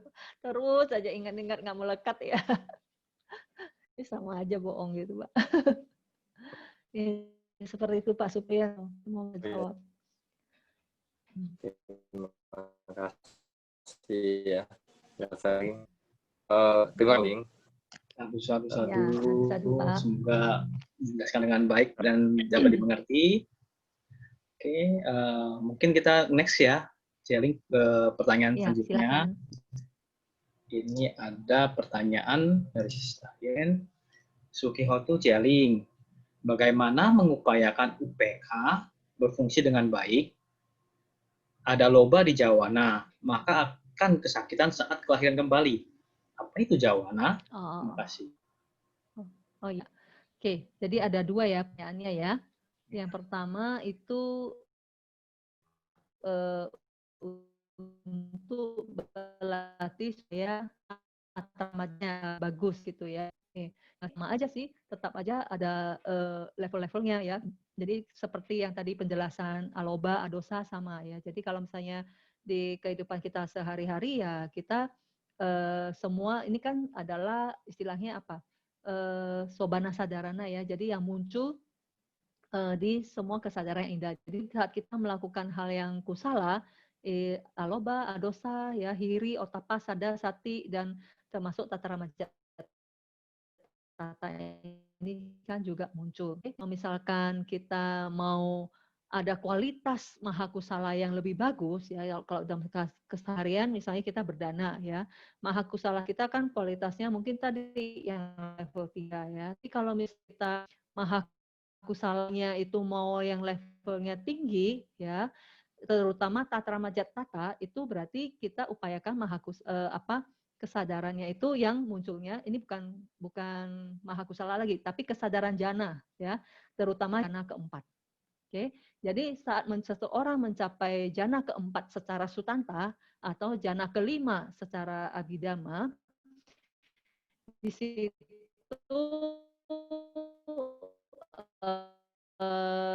tatra majatanya itu dikatakan dia ibaratnya seperti ada, cuman dia tidak menemukan kondisi yang tepat untuk menjadi optimal. Oke, kondisi apa? Yaitu wedananya. Ya, karena di jana pertama, kedua, ketiga itu kan masih ada sukda. Itu ibarat kondisinya cocok untuk si tatra majat tata itu untuk kelihatan gitu. Jadi seperti bulan yang ketemu malam hari sehingga kelihatan ya karena ada kondisi malam hari. Nah disitulah tatra majat tata dia optimal ya. Dengan optimalnya tatra majat tata berarti kan faktor mental yang muncul bersama dia itu kan berarti juga bisa berfungsi secara optimal ya. Dalam hal ini biasanya yang ditekankan adalah sati ya. Jadi perhatian penuh di jana keempat itu jana kelima itu juga dianggap sempurna. Ya. Banyak yang guru-guru meditasi maunya seseorang capai dulu sampai jana keempat, sutanta, atau jana kelima secara abhidhamma, baru mulai bervipassana. Karena setelah itu semua saktinya, ekagatanya, semua itu sudah dalam hal yang penuh gitu, terutama satinya. Ya, seperti itu ya. Nah, kemudian jawana ya, aduh, itu penjelasannya panjang kalau jawana. Ya, jadi nanti di bab keempat ya, jadi bab keempat kita akan belajar proses kognitif. Oke, jadi kalau kita mau mengenali suatu objek, misalnya ada objek bentuk ya, nah ada objek bentuk ini, kita kalau mengenali satu objek ini itu tidak hanya dari satu kesadaran yang muncul, misalnya kesadaran mata doang, ya muncul sendiri gitu, nggak bisa ya. Jadi harus ada kesadaran, berbagai kesadaran yang muncul lenyap di dalam satu proses. Nah, kesadaran yang rangkaian kesadaran yang muncul lenyap itu nanti ada yang berfungsi sebagai yang mengarahkan ke pintu panca indera misalnya, ya panca dora wacana ya, semua kan sudah belajar. Nah, kemudian maaf, panca dora wacananya lenyap, ya akan diikuti dengan kemunculan kesadaran mata yang buat melihat objek tersebut, ya. Kemudian kesadaran mata lenyap akan muncul kesadaran yang menerima sampati cana cita, oke, yang menerima objek tersebut. Kemudian setelah sampati cana citanya lenyap akan muncul santirana cita yang menginvestigasi, ya. Masih ingat yang perumpamaan mangga itu kan ya. Nah, kemudian setelah menginvestigasi, mangga ini matang nih, kemudian lenyap ya, kemudian memutuskan, oh mangga ini matang nih, manodora wajananya muncul ya. Nah, setelah itu baru yang menikmati adalah jawana. Nah, biasanya dalam kehidupan sehari-hari kita, jawana itu yang muncul lenyap itu ada 7 jawana. Nah, kesadaran yang muncul sebagai jawana itu tergantung bagaimana kita menikmati si mangga ini. Ya, kalau kita menikmati mangga ini dengan penuh nafsu, berarti yang muncul sebagai jawananya adalah loba mula cita, salah satu dari 8 loba mula cita. Ya, tapi kalau kita menerapkan yoniso manasikara, ya ini hanya buah mangga, ya gitu kan. Ini juga tidak kekal gitu kan. Nah itu berarti yang nanti muncul di jawananya adalah mahakusala cita, gitu. Ya, jadi seperti itu.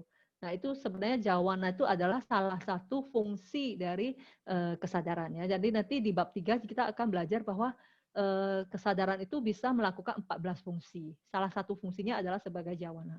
Ya, jadi saat ini saya cuma bisa menyampaikan bahwa ya jawana inilah sebenarnya yang menikmati objek tersebut. Nah, kita mau menikmatinya dengan kusala cita atau aku cita, karena kita tidak bisa menikmatinya dengan kiriya cita ya, karena bukan arahat gitu ya. Semoga terjawab ya, Bu Robi. Sadu. Terima kasih penjelasannya. Sadu. Oke, kita bisa lanjut lagi ya Ci ya. Ada satu penanya. Oke, ya, dari Bro Johan Henley. Dipersilakan untuk buka video dan audionya untuk pertanyaan langsung. Nah. Malam Lause Aling. Ya, Sukihotu, Pak Johan. Saya Johan dari Jakarta. Ya. Lause saya mau nanya, Lause bisa tolong jelasin perbedaan antara sati dengan manasikara, terutama yoniso manasikara kali ya, yang perhatian yang bijaksana ya. Kemudian apakah aloba itu sama dengan caga, kemurahan hati? Itu aja Lause, makasih. Oh baik, ya. Terima kasih Johan. Oke, jadi sati dan yoniso manasikara ya. Sebenarnya gini, jadi kalau yoniso manasikara itu kan seperti sebuah term ya, sebuah istilah perhatian yang perhatian yang masuk di dalam kandungan ya. Kandungan itu maksudnya melihat bahwa ini adalah sesuatu yang sesuai dengan realitas anicca, dukkha, dan anatta ya. Jadi saat seseorang menerapkan yoniso manasikara di batinnya tersebut, yang muncul itu pasti adalah sebagai seorang ini ya, maksudnya bukan arahat ya, pasti adalah mahakusala cita. gitu ya, pasti ada mahakusala cita ya. Jadi ini adalah suatu aktivitas sebenarnya Yoniso Manasikara ini ya. Nah, saat aktivitas ini yang muncul itu adalah di batin kita itu adalah mahakusala cita. Oke. Nah, dan kita tahu bahwa di dalam mahakusala cita itu pasti ada sati dan teman-temannya gitu ya. Jadi Yoniso Manasikara itu kita tidak boleh bilang itu hanya sati, karena Yoniso Manasikara juga nanti dia butuh panya ya, karena panya lah yang bisa memahami ada karakteristik anisa, duka, dan anatta ya. Ya levelnya mungkin ya beda-beda gitu kan, yang belum berwipasana sama yang sudah berwipasana sama yang sudah mencapai pencerahan, tentu level panyanya juga beda-beda ya. Nah, di situ juga pasti ada yang namanya yang lain-lain tadi, yang sada ya, hiri, otapa itu semuanya juga muncul, termasuk yang tatra majat tata gitu ya. Jadi kita tidak bisa bilang bahwa Yoniso Manasikara itu hanya sati saja ya, tapi dia adalah suatu aktivitas yang dimana saat kita melakukan hal ini ya, melakukan perhatian yang bijaksana, maka yang muncul adalah mahakusala cita. Dan mahakusala cita inilah pasti di dalamnya ada itu tadi, ada sati, ya, ada panya dan lain-lainnya, gitu ya. Nah, untuk aloba, saya rasa secara konsep kita boleh sebut sebagai caga, ya, karena memang aloba itu sebenarnya adalah kemurahan hati. Kalau caga kan juga kemurahan hati ya. Jadi mungkin secara konsep kita boleh sebut sebagai caga. Demikian Johan, semoga terjawab. Ya, terima kasih Lause. Ya, sadu. Satu.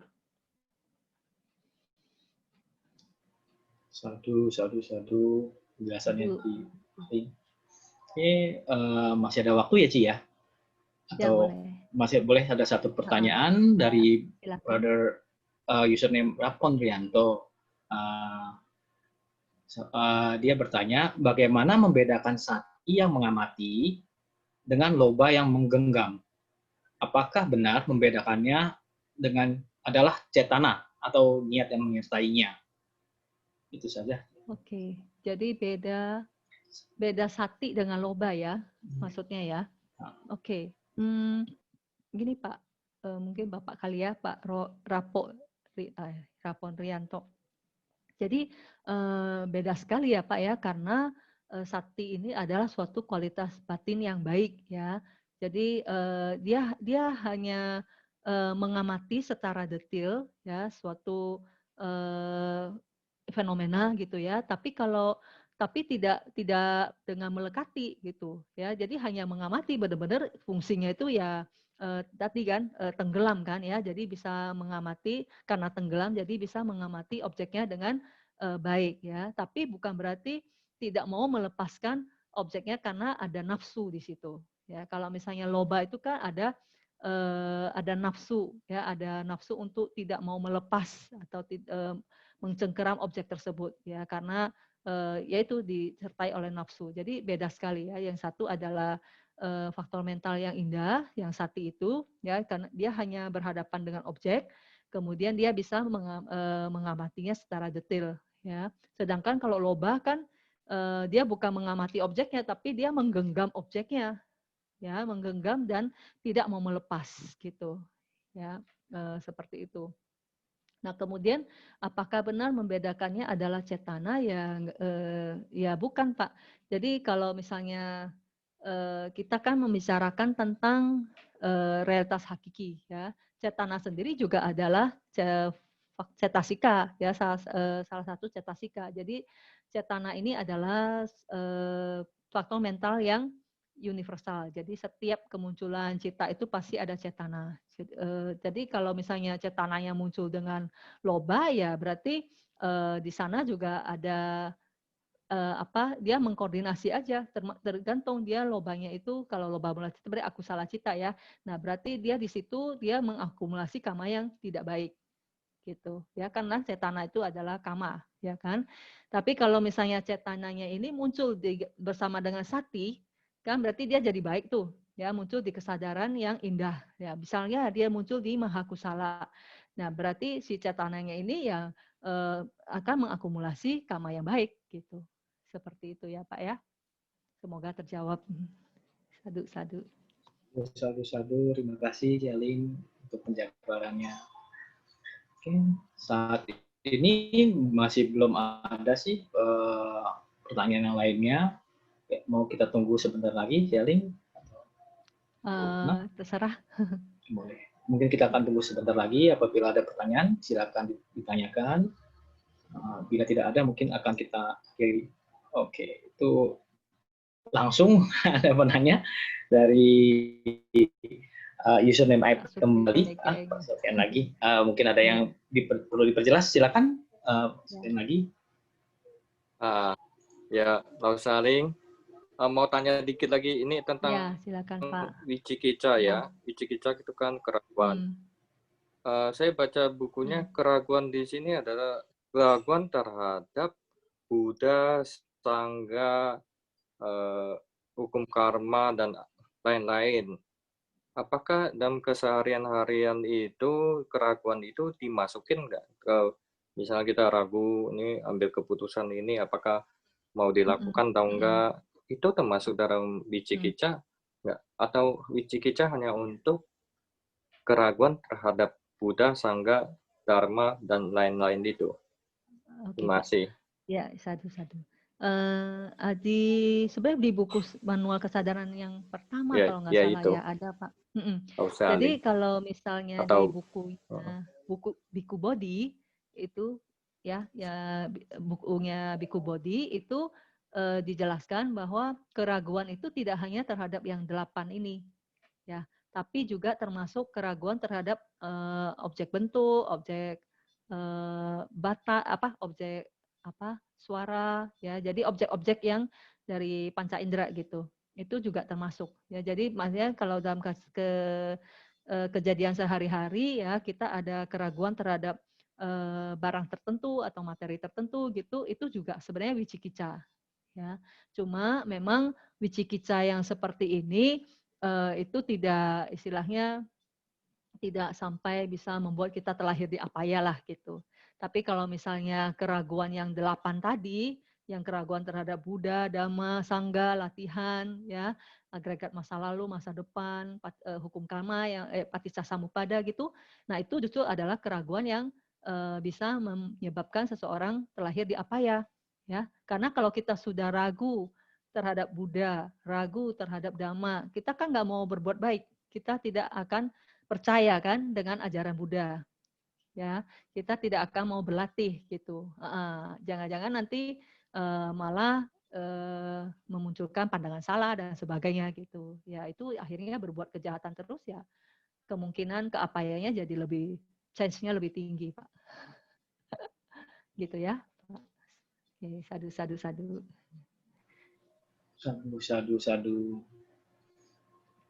Oke, terima kasih atas pertanyaannya tadi. Semoga mewakili dari yang kita tidak tahu menjadi lebih tahu. Oke. Next mungkin belum ada pertanyaan kembali dari chat ataupun yang raise hand. Jadi mungkin kita bisa akhiri untuk malam ini ya. Ya, okay. Ya silakan. Oke, saya kembalikan kepada Bu Demi. Silakan.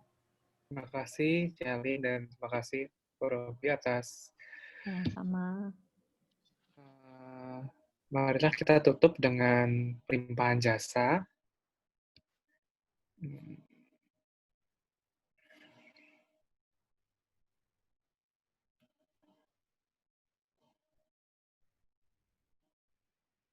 Etawata ca'am he sambatam punya sampadang sabe dewa anumodantu sabba sampati siddhya sabe buddha anumodantu sabba sampati siddhya sabe satta anumodantu sabba sampati siddhya. Idamme nyatinang hotu sukita hontunya tayo. Idamme nyatinang hotu sukita hontunya tayo. Idamme nyatinang hotu sukita hontunya tayo. Idamme punyang asawa kaya wahang hotu. idame punyang nibanasa pacayo hotu mama punya bakang sapa satanang pacemi te sape me samang punya bakang labantu. Sadu, sadu, sadu. Imina punya kamena, mame bala sama kamu, satang sama kamu hotu, yawani bana batia. Imina punya kamena, mame bala sama kamu, sata sama kamu hotu, yawani bana batia. Imana punya kamena, mame bala sama kamu, satang sama kamu hotu, yawa nibana patia. Dengan perbuatan kebajikan ini, semoga saya tidak bergaul dengan yang dungu, semoga saya bergaul dengan yang bijaksana hingga pencapaian akan nibana. Sadu, sadu. Oke, sampai bertemu kembali di minggu depan. Nah, terima kasih, Sis Cialing. Terima kasih teman-teman semua. Terima kasih Kodesh. Anu Mudana Cialing. Terima kasih semuanya. Ya. Mudana.